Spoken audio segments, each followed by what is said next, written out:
Hello everyone. Today I am going to talk about the concept of sticky wages and prices, a key idea in economics that helps explain why recessions can be so difficult to recover from.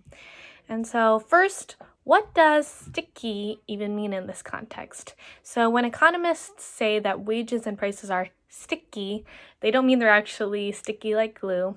What they mean is that wages and prices do not change quickly or easily, even when the economy takes a downturn. In theory, if there's a drop in demand, wages and prices should just adjust downwards to balance everything out. But in the real world, it doesn't work like that. Let's start with wages. During a recession, companies may not want to lower wages, even if businesses slow down. Why? Because cutting someone's pay can be difficult due to maybe contracts that employers have with employees. Cutting someone's pay can also damage morale, reduce productivity, and make workers feel undervalued.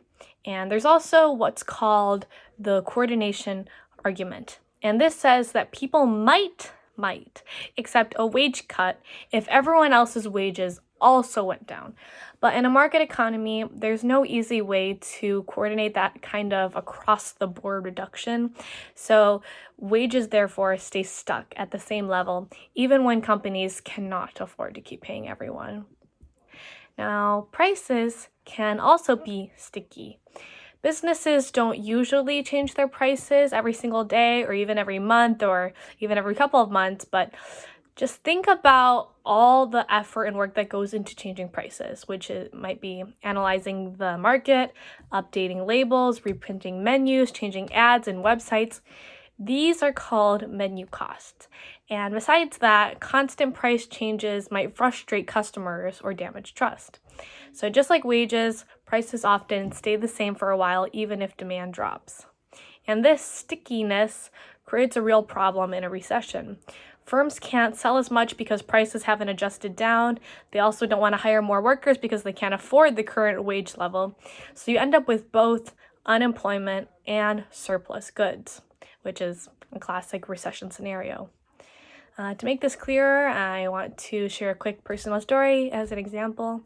During the pandemic in 2020, my friend had just finished school and was looking for a job, but hardly anyone was hiring. He applied to a bunch of companies. They weren't offering any positions. Some businesses were actually cutting hours or laying people off, even though they hadn't lowered their wages yet.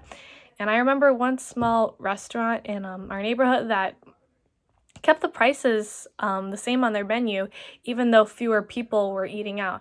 And that was because they didn't want to scare away regulars by raising prices, and they didn't want to look desperate by suddenly offering huge discounts. So instead, they just hoped things would pick up.